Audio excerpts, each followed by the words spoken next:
wondered kung ano yung magiging performance nating gaming PC, kung yung mga PC components na gagamitin natin are all top tier. From the processor, memory, and the graphics card. It's me again, your Kuya Arns. Another day, another PC build. And today, I'm with... Teacher Gats! And today, magbibuild tayo ng ating gaming PC, Monster PC. At bago tayo magsimula, syempre, if you are not subscribed yet sa ating YouTube channel, please do Yes. like this video, click that subscribe button, and hit that notification bell para maging updated sa mga future uploads natin. So, malalaman natin ngayon kung ang ibibuild ba nating PC is mas upgraded compared sa mga ginagamit natin sa market. And of course, I am very much excited to know about this because I am an end user. Isang pangkaraniwang tao lamang tayo and we are actually excited to start with the top tier build. So, tara, simulan na natin to. Let's go! So, unang-una, ipapakita ko sa inyo kung ano yung mga PC components na gagamitin natin. Yes. Simulan natin sa ating processor. So, we have here the Intel Core Ultra 9 Series 2. This is our processor. Siyempre, yung ating processor may kapartner yan na motherboard. So, we'll be using the ROG Strix Z890H Gaming Wi-Fi motherboard. So, syempre, kung gusto mo ng malupitang setup, dapat malupit din ang ating motherboard. So, we have the processor, the motherboard, and Our memories or yung ating mga RAM sticks. By the way, later on, we'll be discussing about the specifications of these yes. PC components. While Kuya Arns is doing the proper build or the process itself, I will be discussing or telling you the specs of our parts so that malalaman natin kung anong pinagkaiba niya sa ordinary specs lang or ordinary na mga components lang. Yeah. So here we So, have... moving on, meron tayong 4 sticks of memory Yes. and each stick is a 32 gigabytes DDR5 Wow. with a frequency of 6,000 megahertz. So this is a total of 128 gigabytes of memory. Not just one, but we have 4 memory sticks. Wow. So yung average na units natin or mga laptops, desktops, mostly nasa 16 gigabytes lang. Yeah. So what more kung meron tayong apat na 32 gigabytes, di ba? A total of 128 gigabyte. And of course, yung ating GPU. Ito yung ating pangmalakasang graphics card. Wow. Meron tayong Asus TUF Gaming graphics card. So this is an RTX 5070 Ti. And take note, this is an OC edition or overclock. And it has a memory of 16 gigabytes GDDR7. So usually sa market, yung nakikita ko lang as end user, is 8 gigabyte up to 12 gigabyte. So this is actually the first time na ma-encounter ko sa 16 gigabyte. Wow, ang lupit. So let's come with The SSD, yung ating storage. Meron tayo ditong 2 sticks ng tag 1 terabyte na Kingston NV3 PCIe 4.0. so a total of 2 terabyte 2 po. terabytes. By the way, yung ating motherboard has 4 to 5 slots of M.2. So, meron pa tayong additional slots for upgrades. Yeah. So later on, individually po, lahat ng components dito is i-discuss natin. So that makikita natin yung capability ng each and every component.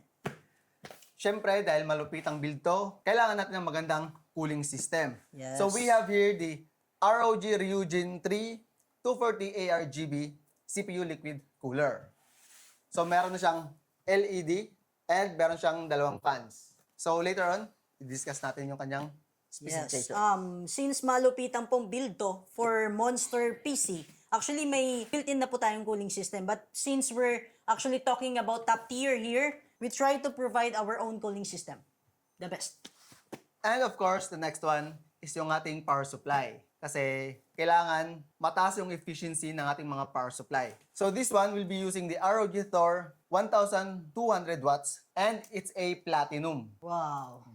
So in terms of power supply, pag mataas yung kanyang tier level or yung kanyang efficiency, mas mababa yung kanyang pag-produce ng heat and mas mababa din yung kanyang consumption ng electricity. Yes, so ibig sabihin, since nagmamahal na ngayon, ikaw na lang ang hindi nagmamahal. So, ang kuryente po natin, ang consumption po natin ay hindi po masyadong malaki. Meaning to say, mas matipid po because we have this type of power supply. So, aside from power supply, we also have Additional fans para sa ating chassis. So we'll be using the Asus Prime MR120. So, this is a total of 5 fans. Ito, meron siyang kasamang 3 fans sa loob and additional 2 fans. So, Two fans. total of 5 fans. So we have 5 fans. Extra pa. Then, of course, yung ating chassis. Siyempre, saan ba natin ilalagay yung ating mga PC components? Kailangan maganda rin yung ating chassis. Yes. For us to say na maganda yung build natin, dapat yung itsura, the physical appearance is also good, right? Actually, medyo malaki siya. So, yung gagawin natin, i-overlay lang natin yung chassis. Tsaka, And, by the way, yung chassis na gagamitin natin is the Thermaltake Tower 600 Matcha Green Edition. yeah, so mga mahilig sa matcha dyan, ito po ang kulay ng ating chassis. So, green is good. So, for the monitor, we'll be using the ROG Strix OLED 34 inches. And, i-overlay na lang din natin yung monitor kasi medyo malaki. So, 34 inches. Usually, yung mga TV natin sa bahay is only 32 inches. So, grabe. Malaki. Mas maganda. Mas high resolution. Okay. So, that is all. Magpo-proceed na tayo sa pag-build build ng ating process. unit. Yeah. Okay, so let's go! Okay, so now let's start the build process. And by the way, just a disclaimer, yung mga marunong mag-build, meron silang iba't ibang process or style ng pag-build ng ating mga PC. So, yung gagawin natin is based kung paano ko mag-build ng PC. Yes. So, Right? may mga preference Oo. yan, ha? So, before we start, So, syempre, kailangan natin ng ating mga materials na gagamitin. yun. Kagamitan, tools. So, kailangan natin ng set of screwdrivers. Ito. Yes. Then, syempre, yung ating cutter para pambukas ng ating mga boxes. And of course, wag natin kakalimutan yung ating gloves. Yes. So, it is very important na pag nagbibuild ka ng PC, nandyan na yung mga gamit mo para dire-diretso yung pagbibuild natin. So, we have to wear the gloves, of course, para iwas tayo short circuit sa motherboard natin. Kasi, sabi ni Kuya Arns, pag merong isang pin dyan na nabaluktot, na yupi, meaning to say, hindi na siya gagana. May possibility na mag-short po ang ating motherboard. So, dapat, we have to be careful and we have to be observant sa mga ginagawa natin. That is correct, Teacher Guts. Wow! Di ba? May natututunan tayo. So, una kong ginagawa is, tinatanggal ko muna sa box yung ating motherboard. Yes. Siyempre, inside the box, meron tayong yung ating Wi-Fi antenna, Yes. yung ating motherboard, and meron tayong manuals. Manual. And yung ating gagamitin sa pag-build, like cable tie, and stickers, keychain. So, ilabas na lang din natin. Yes. So, para mas maganda yung build mo, yung parts mo, pwede mo ikabit yung sticker, ha? So, provided yan ni Asus. So, ito po ang ating motherboard. So, we have a CPU Intel Core Ultra Processor Series 2. We also have memory. So, meron tayong 4 times na memory slot po para sa ating motherboard. We also have storage po, 4 din. So, we have 4 SSD, Yes. 4 din na slot natin. Grabe, ang lupit. That's why we have 432GB a while ago. And for the chipset, we have Intel Z890. We have for the form factor, we have ATX 12-inch by 9.6. So yun po yung ganun po siya kalaki. Okay? We also have panel. So for the panel I/O naman or input-output ports, we have 2 USB port for 20GB.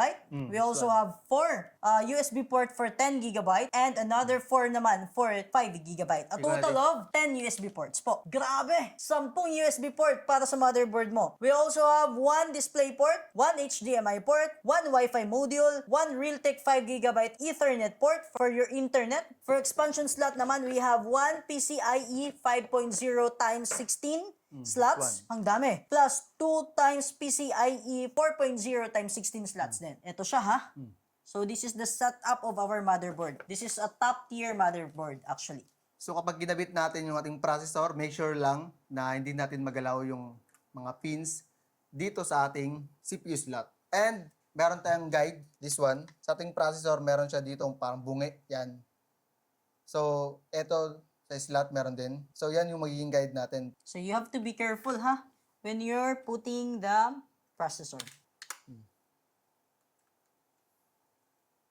Okay, so after the processor, punta tayo sa memory stick. So, next, yung ating mga memories. So, 4 slots. So, we have 432GB na memory. 4 yun. So, a total of 128GB. Usually, yung iba, 1 slot lang eh. Pero ngayon, grabe. Tayo, gagamitin yung 4 tapos naka 32GB pa, no? Take note, if ever na dalawa lang yung ginamit natin na memory, make sure na ilalagay natin dito sa DIM A2 tsaka B2. So may number siya, no? Yeah, may number siya. So, So, if dapat ever i-follow. yung isa lang, Okay. So, kung isa lang, 1 dito lang. sa DIM A2. A2. Okay. So, dyan ka dapat magsimula, sa DIM Yes. A2. Pero since apat yung gamit natin, I-fill out natin lahat. oh, So, you don't have to worry kung lahat naman gagamitin mo. Hmm. But, if ever isa lang po, magsisimula ka po sa DIM 2. Grabe, may RGB na yung ano natin, no? Memory stick pa lang, naka-RGB na. As you can see po, lahat po to naka-sealed. Lahat to bago. So, ginawa po natin tong video to para lang po sa pagbibuild natin ng isang top tier na PC. ito yung satisfying part kapag nagkiklik yung memory. Like this one. Pag narinig mong may click, ibig sabihin, naka-fit na siya, di ba? Ibig sabihin, Kuya Arn, sakto. Then, the next one is our storage. So, we have 2 terabyte of storage. Yung ginagamit mong laptop, Actually, I'm just using the laptop from DepEd. That's free. But if ever, yung storage na meron yun, that's 512? for, 1 yeah, terabyte. no. 512? Feeling ko 512 lang. Yeah, feeling ko 512 lang. Yung MSI nila from DepEd. Wow. Angos. So, you have to remove it carefully, ha? Of course, pag magbibuild kayo ng PC, hindi yung basta-basta build lang. Dapat, nagiging cautious kayo. At dapat, with proper guidance and knowledge. Usually, pag naglalagay ka ng mga parts, Kuya Arns, no, medyo tumutunog siya. Oh, nagkiklik. Nagkiklik siya. Meaning to say, swak na swak yung ginagawa mo. Yes. Satisfying yun, ha? So, meron tayo ditong slots, additional slots. Okay. Ito. Oh, meron tayong slot dito.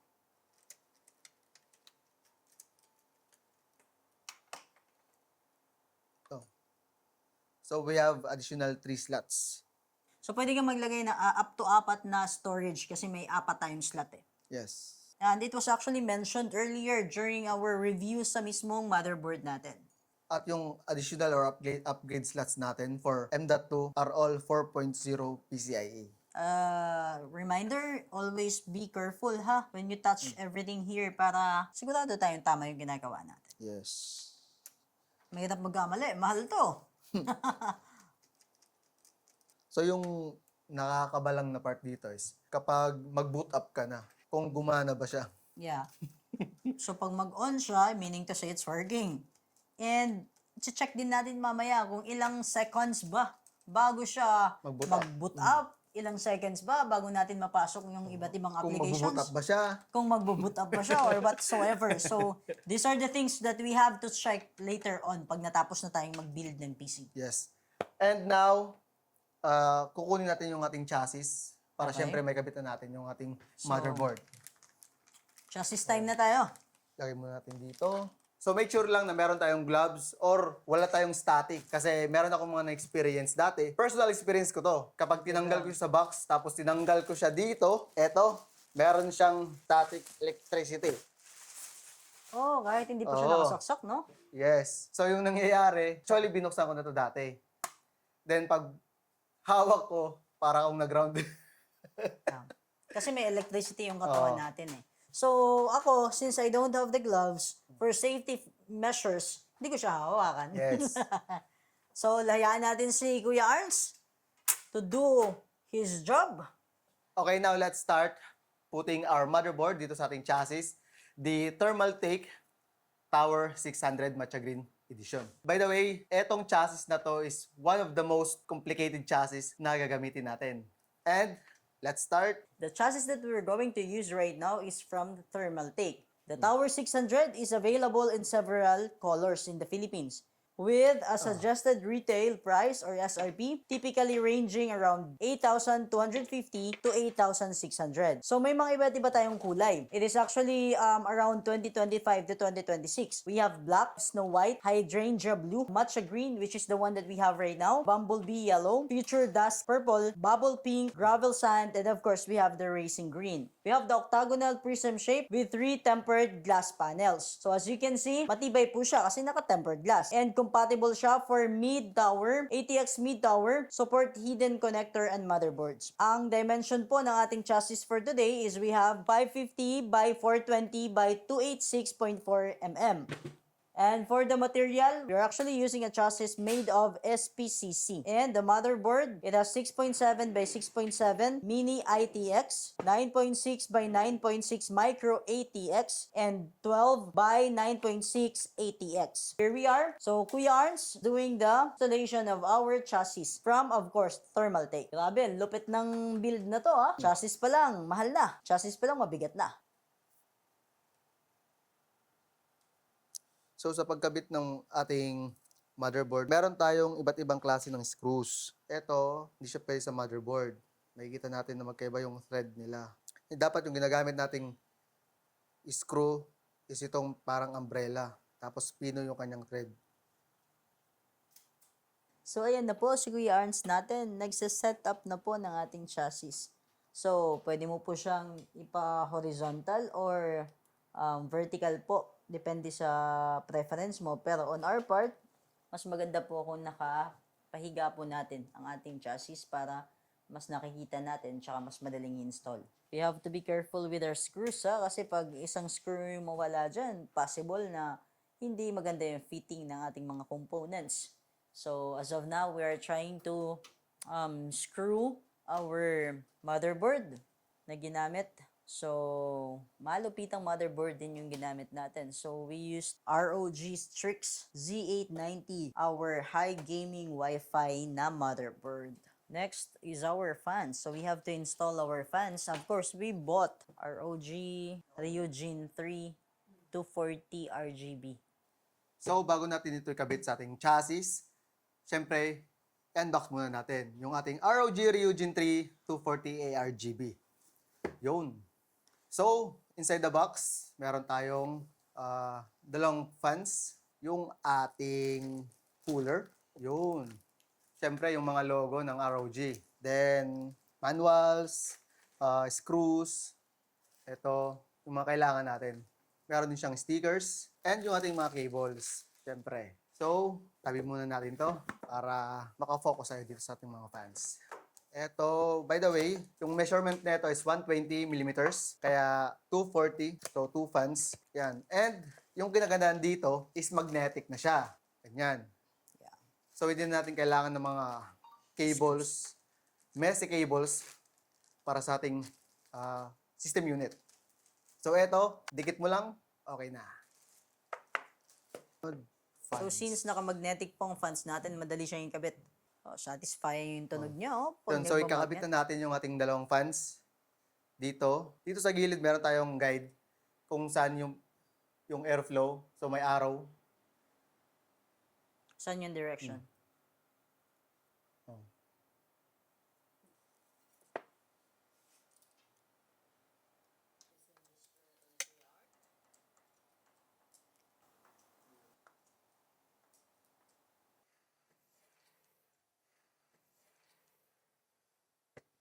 So, based sa kanyang case, kailangan nating ilagay either dito or dito. So, Kuya Arns, saan mo gustong mas bagay siyang ilagay? Bali, itong case kasi meron siyang orientation na pwede natin siyang i-landscape. Meron siyang stand. So, yung mangyayari dito, kapag naka-landscape siya, eto, Okay. yung tsura niya. So, kailangan dito sa taas natin ilagay yung ating... Para siyang naka-slant, no? Yes. Tapos yung GPU naman, dito sa baba. Okay, dahan-dahan. Kinakabit na po natin ang ating cooling fans. Okay, so ang ating Asus ROG Ryujin 3 240 ARGB is a premium 240mm. All-in-one, 240mm, all-in-one liquid CPU cooler featuring. So, ang ating Asus ROG Ryujin 3 240 ARGB ay nagkakahalaga ng 11,995 up to 19,583. Depende syempre kung saan mo siya binili. And of course, meron siyang 3.5 LCD display. It offers a real-time system monitoring at naka 8 Gen Acetec pump na rin siya. Naka magnetic ARGB fans na rin siya. So meron tayong dalawang 120mm fans connected through magnetic connectors. So as per Kuya Arns kanina, hindi mo na kailangan ng messy cables or screws kasi naka-magnetic siya. So, convenient talaga. Embedded na rin ang kanyang VRM fan at compatible siya supporting Intel LGA 1700, 12, 115X at AMD AM5 AM4 sockets. So, for software control naman, naka-full control tayo sa ating fan or pump via Armoric Rate. The radiator size is 240 mm. Fan speed is 60. Fan speed is 600 to 22 RPM plus 10%. Fan airflow is 70.07 CFM. Lupit, no? Ang noise level naman niya ay 36.45 dBA. So, ibig sabihin, hindi siya masyadong maingay. Of course, mas efficient siya. Yung tube length naman niya is aabot ng 400 mm. And, ang pinakamalupit dito, from Asus, is naka-warranty siya ng 6 years. Yun, so nakabit na natin yung ating cooler. Next nating ilalagay is yung ating mga additional fans para mamaya hindi na tayo mahirapang mag-screw. So, eto, meron tayong Asus Prime MR120.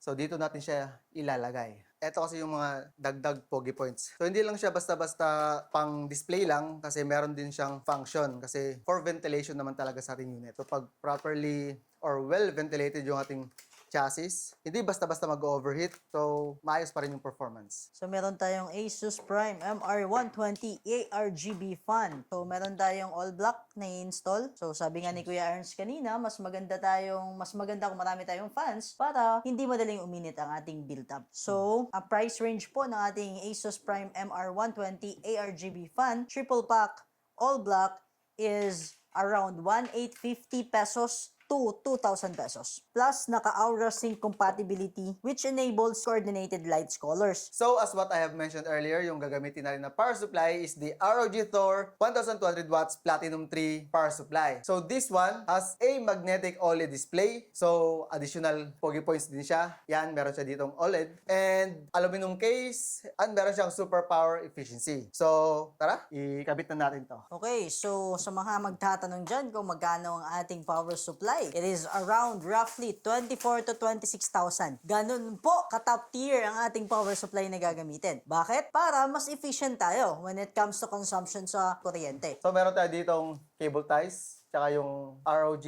peripherals natin, at yung ating, siyempre, power supply mismo. Meron ba siyang bag na kasama? Yes, yun. Andito yung ating mga cables. At since modular to, so pipiliin lang natin yung mga kailangan nating mga cables, then yun yung gagamitin natin. And meron din tayo ditong dalawang power cables. Mga heavy duty na power cables. So lagay muna natin dito sa gilid and ilabas natin yung ating power supply. Ito yung ating power supply. Actually, first time kong makakita ng isang platinum na power supply at syempre mapapawaw ka talaga. Napaka-premium na kanyang itsura. Ito. So, since platinum siya, yung color niya is platinum din. Of course.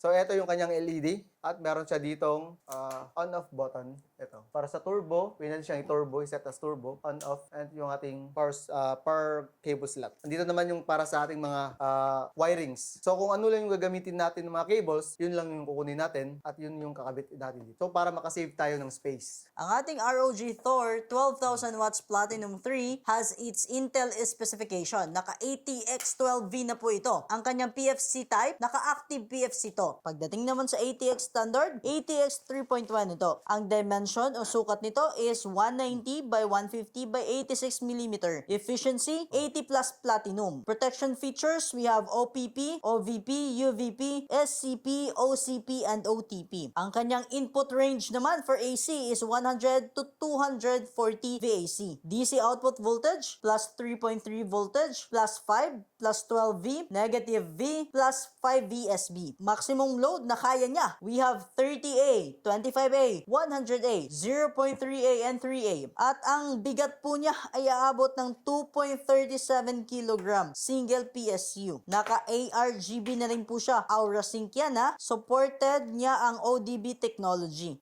So, ayun na nga, malapit na tayong matapos sa ating build process.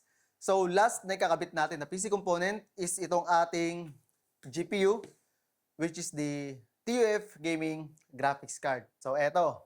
This is an RTX 5070 Ti with 16GB of GDDR7 memory. Tara, buksan natin to.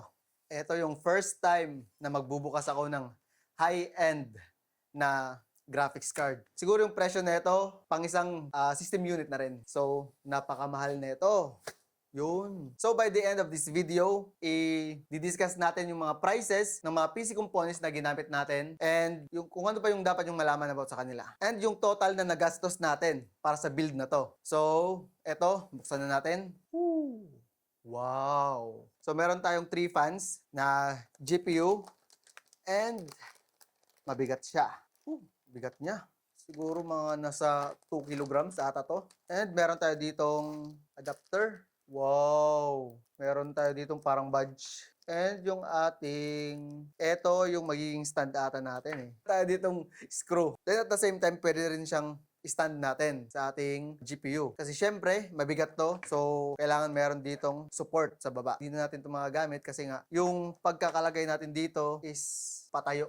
Eto, meron tayo dito manuals. Yan, Certificate of Reliability. So, by the way, dito sa All World, we are an authorized service partner ni ASUS. So, kapag nagka-problema kayo sa inyong mga ASUS products, pwede nyong dalhin dito sa amin as long as meron tayong official receipt. So, kahit hindi nyo binili sa amin, kahit sa ibang stores, ibang lugar, pwede natin i-covered kasi authorized service partner tayo ni ASUS. Pero more ng mga laptops tayo.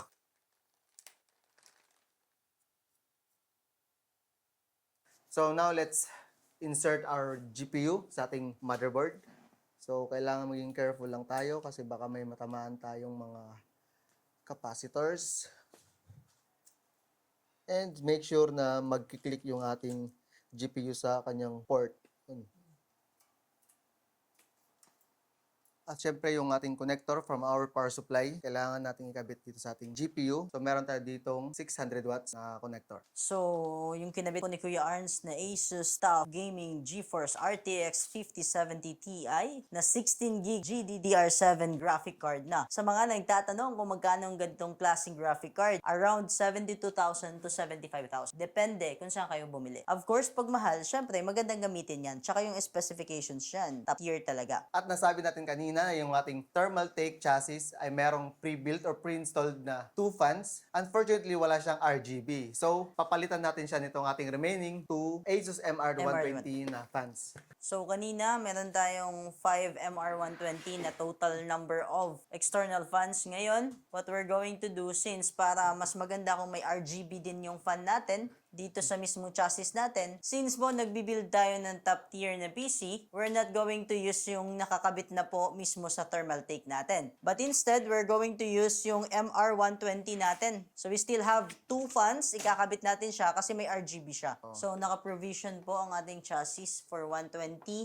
na dimension ng ating fan or pwede rin siyang pang 140. So hanggang 3 po ang pwede natin ilagay dito as per provision. So in our case, when we have 2 na lang po na excess, so we're going to put 2 fans sa part na to. Sa upper part po ng chassis. So, we're almost done sa ating PC build.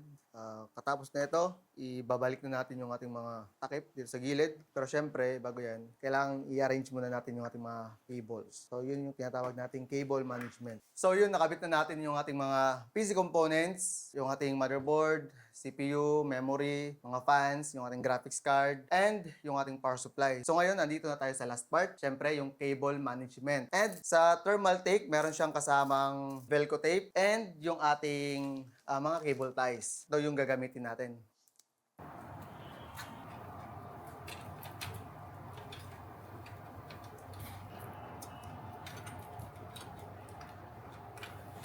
At yun na nga, natapos na natin i-build yung ating unit o ikakabit na natin yung mga panels na tinanggal natin kanina. Let's go!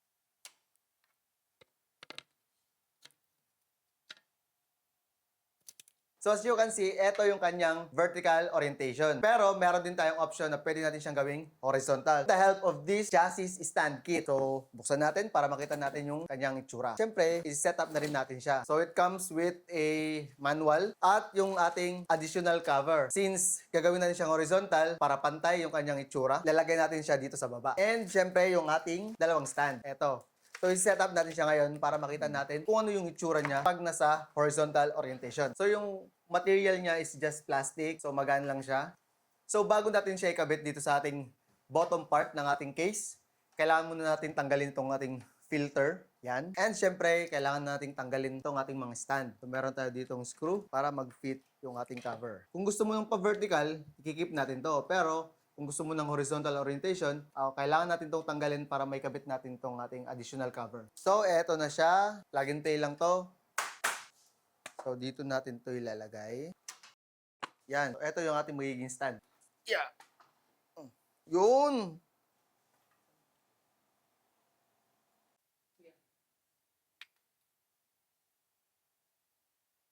Now let's test the boot up. So upon pressing the power button, the motherboard needs to scan all the PC components, one of which the memory. And since meron tayong 4 sticks of DDR5 32GB of RAM, need ng motherboard scan yung mga memory kaya nakakuha tayo ng 28 seconds boot up time. You might say medyo matagal yan, but that's actually fast for the 128GB bracket of memory. We can also enable the fast boot option, BIOS, if we want faster boot up time.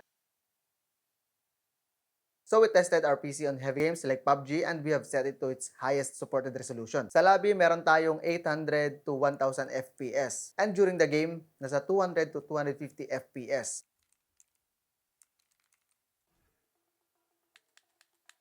We also tried NBA 2K26 on its highest resolution and we got 150 to 170 FPS.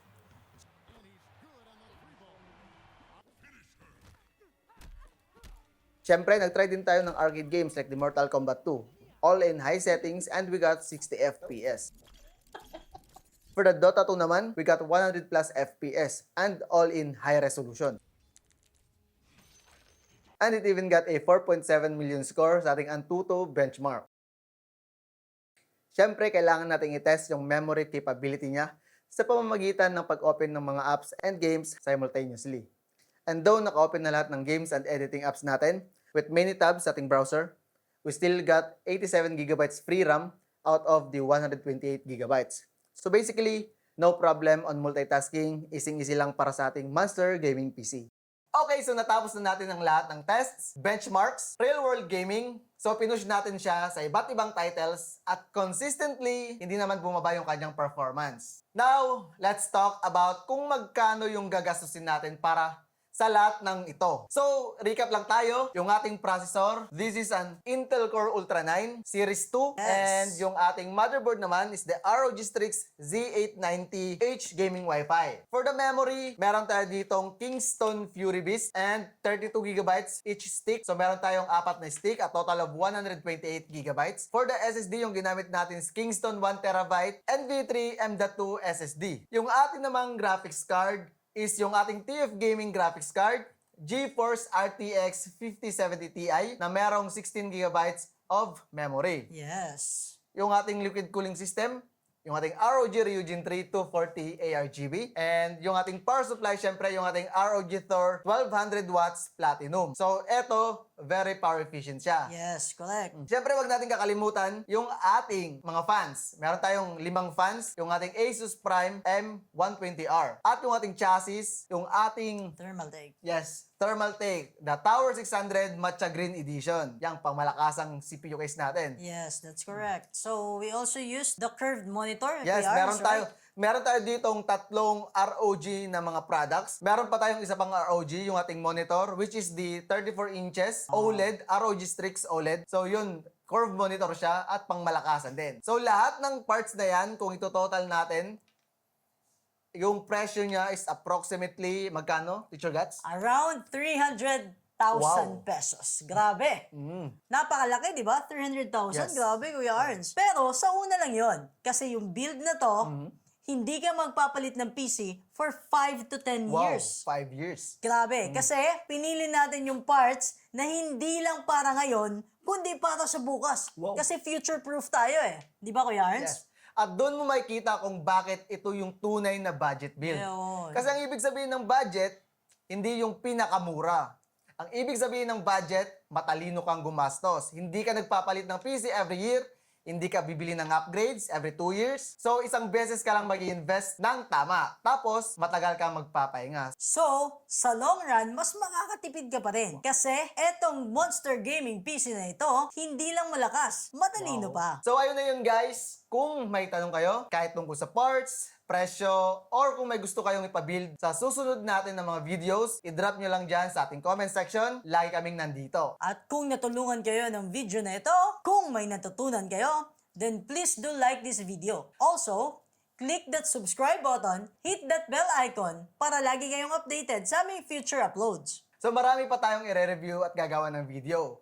Also, for more updates, you can visit our Facebook page, syempre, Allworld Communications. At kung gusto nyo naman mag-purchase, you can check out our website, allworld.com.ph. And that is all. It's me again, your Kuya Arns, and with me is... I am Teacher Guts, And this is Allworld Communications, your number one tech partner.